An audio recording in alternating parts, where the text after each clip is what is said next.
नमस्कार. शासन ज्या युट्यूब चॅनल आप सर्वांचं अगदी मनपूर्वक स्वागत आहे. तर आताच्या घडीची सर्वात पुढे ब्रेकिंग न्यूज म्हणजे राज्य सरकारी कर्मचाऱ्यांसाठी आताची मोठी ब्रेकिंग न्यूज. राज्य सरकारी कर्मचाऱ्यांना महागाई भत्ता 50% थकबाकी तसेच HRA बाबत आली मोठी बातमी.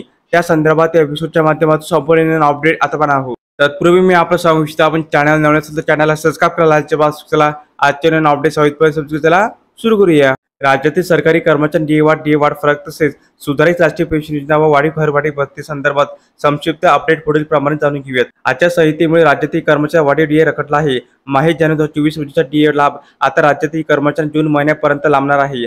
जून महिन्यात राज्यातील निवडणुका प्रक्रिया पूर्ण होणार आहे. त्यानंतर डीए वाढचा निर्णय होईल. म्हणजे डीए वाढ बाबत अधिकृत निर्णय जून महिन्याच्या शेवटच्या आठवड्यानंतर लागू करण्यात येईल.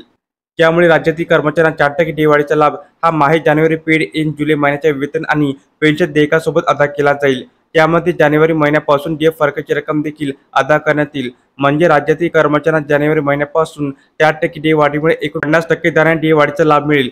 सुधारित वाढीव घरभाडे भत्ता. सरकारी कर्मचाऱ्यांना सर्वात मोठा लाभ हा घरभाडे भत्त्याचा मिळणार आहे. सध्या वास्तव्याच्या ठिकाणानुसार 9%, 18% व 27% इतकी घरभाडे भत्ता महागाई भत्ता 25% पेक्षा पार झाल्यानंतर लागू करण्यात आला होता. तर वेतन आयोगानुसार डीए 50% पेक्षा अधिक झाल्यास घरभाडे भत्त्यामध्ये वाढ करण्यात येणार आहे. म्हणजे जुलै 2024 मध्ये डीए मध्ये 3% वाढ झाली तर एकूण डीए 53% होईल.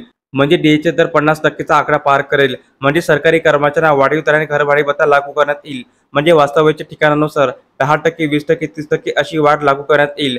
सुधारित राष्ट्रीय पेन्शन योजना.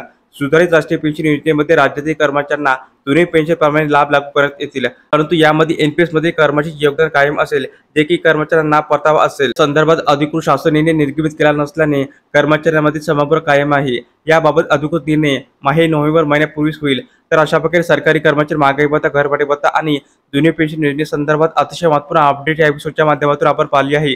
तर हा व्हिडिओ आपण आवडला असेल तर चॅनलला नक्की सबस्क्राईब करा, लाईक करा, कमेंट करा आणि असेच नवनवीन अपडेट पाहण्यासाठी शासनाच्या YouTube चॅनलला सबस्क्राईब करायला अजिबात चुका.